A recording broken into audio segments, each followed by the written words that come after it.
Patronus charm. The Patronus charm, Expecto Patronum, was the most famous and one of the most powerful defensive charms known to wizardkind. It was an immensely complicated and extremely difficult spell that channeled the caster's positive emotions into a powerful protection and evoked a partially tangible positive energy force known as a Patronus, PL patron uses, or spirit guardian. It was the primary protection against dementors and lethofolds, against which there were no other defenses. There were two types of patron uses: corporeal, which meant a Patronus with a particular shape and form, and incorporeal patron uses. Incorporeal patron uses had no particular shape and did not protect against dementors the way corporeal patron uses did, and has no hope of fending off scores of them like its more substantial counterpart would. However, some wizards like Remus Lupin chose to cast incorporeal patron uses to hide their identity. Early history. It is evident from old woodcuts and scrolls that the Patronus charm had been used since ancient times. Therefore, it is unknown who created it, or when it was first invented. The charm also has a long association with those fighting for lofty or noble causes. Those able to produce corporeal patron uses were often elected to high office within the Wisengamot and Ministry of Magic. According to legend, one of the most famous patron uses of all time was a lowly mouse, which belonged to a young wizard called Elias. Elias cast the Patronus charm when his village was being attacked by the dark wizard Raxidian and his army of dementors. Despite the mouse's diminutive size, it shone with a brilliant light, bringing the dementors to a halt as it nimbly moved through the ranks of fleeing villagers. Enraged, Raxidian decided to enter the fray himself. He tried to summon a Patronus to ward off Elias's mouse. However, Raxidian failed to remember that only the pure of heart could produce a Patronus. Thus, for the first time in history, it was revealed what happened when a competent, but unworthy wizard or witch attempted the spell. Maggots shot out of Raxidian's wand and quickly devoured him as they engulfed his entire body. The villagers then hailed Elias as a hero. Second Wizarding War. Harry Potter took anti-dementor lessons with Remus Lupin in order to learn the advanced charm, and so was one of the youngest to attempt this charm with actual results. During a Quidditch match against Ravenclaw in 1994, he cast his very first corporeal Patronus, when several Slytherin students were impersonating dementors. He performed the charm again in June when he, along with Hermione Granger and Sirius Black, were being attacked by over 100 dementors, so he cast a corporeal Patronus powerful enough to drive them all away. In 1995, Harry cast the charm against a boggart that he thought was a dementor during the third task of the Triwizard Tournament. The following summer, he and Dudley Dursley came under attack by two dementors, and Harry managed to drive them away with the charm, leading to him being put on trial for underage magic in an attempt to discredit him. Harry also taught the members of Dumbledore's army the charm, and some were even successful in casting it. The charm was used frequently to ward off dementors, such as when the trio escaped from the Ministry of Magic after obtaining the Horcrux locket and during the Battle of Hogwarts. Severus Snape also conjured his Do Patronus to guide Harry to the hiding place of the Sword of Gryffindor.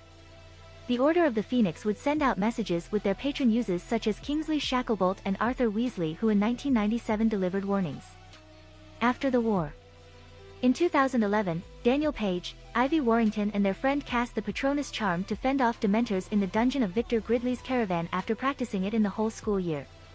In 2020 of an alternate reality, Hermione Granger stopped Ron Weasley from casting the spell to drive off dementors in order to buy time for Scorpius Malfoy to travel back in time and set things right.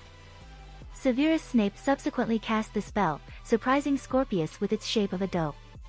Snape sent his Patronus to clear the way for Scorpius to reach the Great Lake, sacrificing himself in the process since the doe protected Scorpius instead of its caster. The doe disappeared when Snape was given the Dementor's kiss, but succeeded in safely guiding Scorpius to the lake. Nature. The Patronus represented that which was hidden, unknown but necessary within the personality. When a human was confronted with inhuman evil, such as the Dementor, they must draw upon resources he or she may never have needed, and the Patronus was the awakened secret self that lay dormant until needed, but which must now be brought to light. Patron uses took forms that their casters might not expect, for which they had never felt a particular affinity, or, in rare cases, even recognized. Every Patronus was as unique as its creator, and even identical twins had been known to produce very different patron uses. Given their long affinity with humans, it is perhaps unsurprising that among the most common patron uses when cast, although it must be remembered that any corporeal Patronus was highly unusual, were dogs, cats, and horses. The unusual witches and wizards who produced a Patronus that took the form of their favorite animal was an indicator of obsession or eccentricity. Here was a wizard who may not have been able to hide their essential self in common life, who may, indeed, have paraded tendencies that others might have preferred to conceal. Whatever the form of their Patronus, one would be well advised to show respect, and occasionally caution, towards a witch or wizard who produced the Patronus of their choice. Remus Lupin owned a spellbook which detailed the casting of the Patronus charm. Casting. To successfully cast the spell, one began by mustering the happiest memory they could think of. The happier the memory, the better the charm would work. Alternatively, one could imagine a scenario that would make for a very happy memory, as Harry did for his DADAOWL. The next step was to begin drawing circles with their wand so as to increase the power of their spell. They must then say the incantation, Expecto Patronum. The Patronus would come from the tip of the wand and could be directed towards a target by pointing one's wand at said target. The vast majority of witches and wizards were unable to produce any form of Patronus, and to create even an intangible one was generally considered a mark of superior magical ability. Rubeus Hagrid was an example of a wizard that couldn't conjure any form of Patronus, as the charm was too difficult for him. Alternatively, Minerva McGonagall was the only person seen to be able to produce 3 Patronus charms at once. It was possible to disguise the form one's Patronus took, which was done both by Severus Snape to hide his love for Lily Evans, and by Remus Lupin, who felt it would give away his condition. Also, some witches and wizards may have been unable to produce a Patronus at all until they had undergone some kind of psychic shock. Although it was extremely hard to fully conjure a Patronus, in an alternate reality, 4th years in defense against the dark arts class were tasked with casting this charm. Difficulty. The Patronus charm was widely regarded as advanced magic, far beyond any EWT level. In 1994, Remus Lupin stated that the charm was, in fact, ridiculously advanced. This charm was, indeed, so perilous, that few wizards/witches could conjure up a true Patronus. It was very complex and many qualified wizards and witches had trouble with it. In fact, Harry Potter was one of the youngest known wizards able to cast a Patronus. He was taught how to do so in early 1994 at the age of 13 by Remus Lupin. In a Dumbledore's Army lesson, Harry taught the members how to use the charm. Some were even successful in casting a corporeal form, though Harry said this might be because there was no Dementor to make them frightened. However, 3 members were later able to cast corporeal Patronuses in the presence of Dementors. Being able to cast a Patronus, whilst fighting Dementors or not, was not required to graduate from Hogwarts, so it was something that was taught under special circumstances. Amelia Bones and potential members of the DA were all very impressed when Harry Potter revealed that he could cast not only a Patronus charm but a corporeal one to boot, which was notably more difficult than casting an incorporeal one, from as early as his 3rd Hogwarts school year.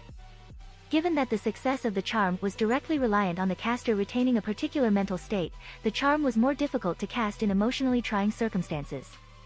For instance, Harry Potter, Ron Weasley, and Hermione Granger all had difficulty casting their Patronuses when under the negative influence of Salazar Slytherin's locket, one of Lord Voldemort's Horcruxes, and after witnessing the death of Fred Weasley in the final battle. This feature of the charm was particularly unfortunate since the charm's primary use was to defend against Dementors, dark creatures specifically equipped to mentally unhinge people, and hence was partly why it was regarded as such advanced, difficult magic. Self-confidence might also play an important role in casting the spell. In 1994, Harry was able to cast the spell successfully, driving off a large number of Dementors in the process, which, according to Severus Snape, was only achievable by a very powerful wizard, thus saving Sirius and a younger version of himself, seemingly without recalling a happy memory, when he realized that he had already done it, although Harry could have had a happy memory, upon realizing that he had saved all 3 of their souls. Worthiness.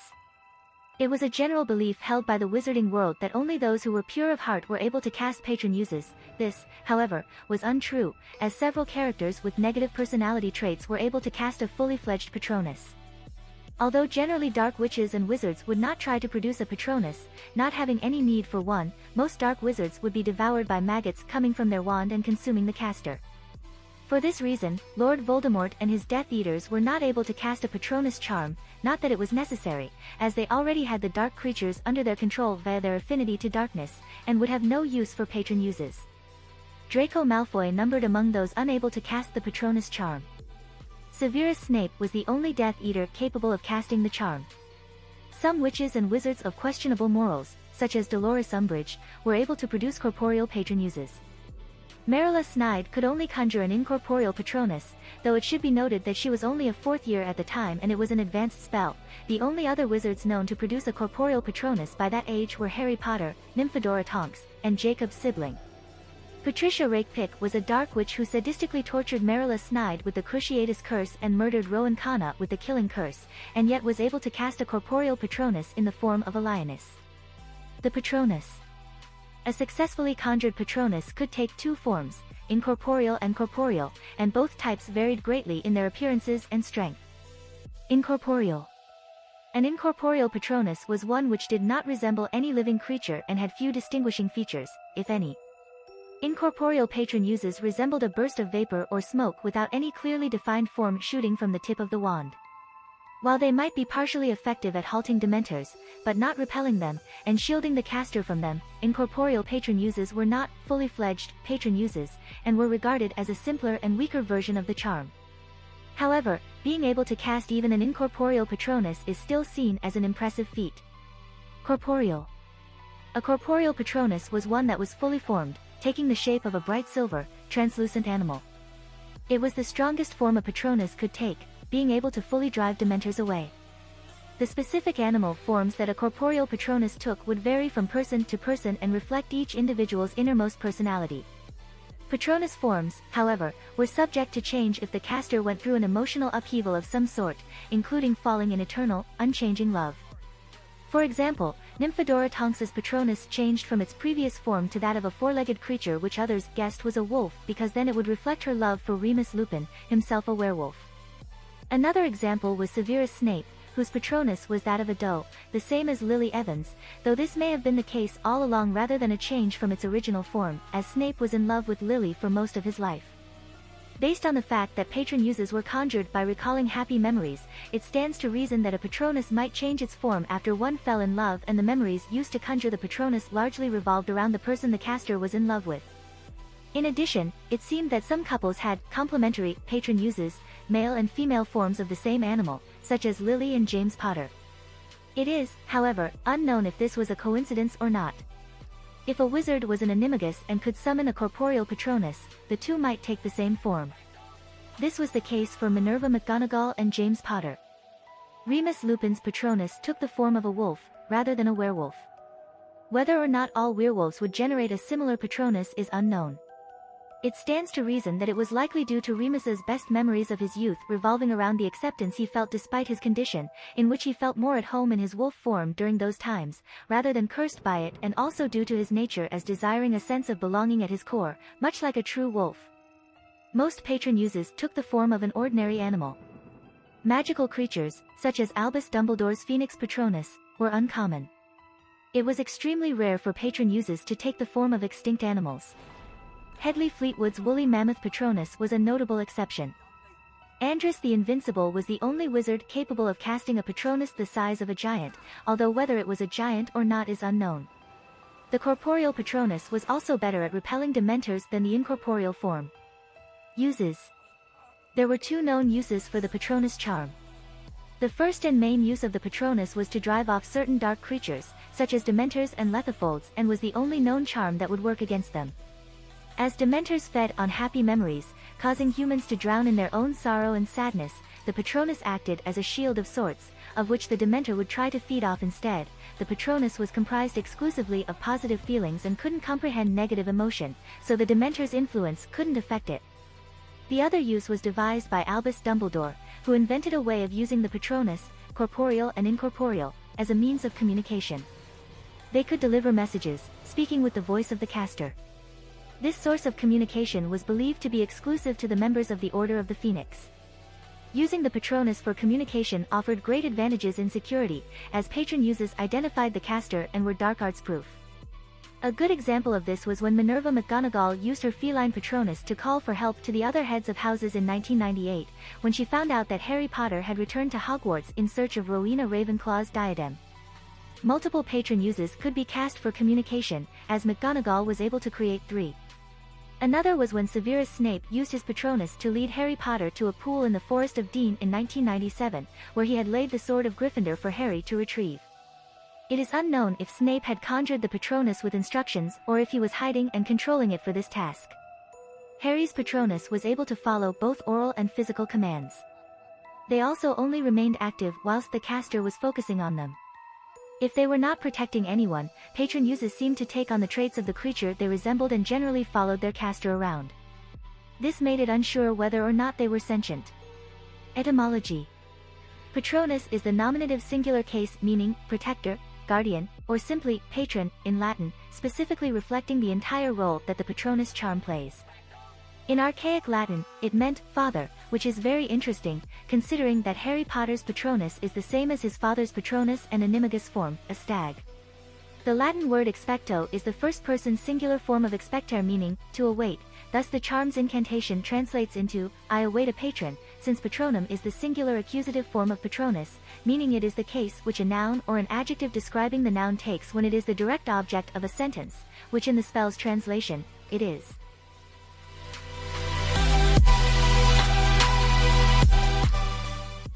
If you like this content, don't forget to like and subscribe.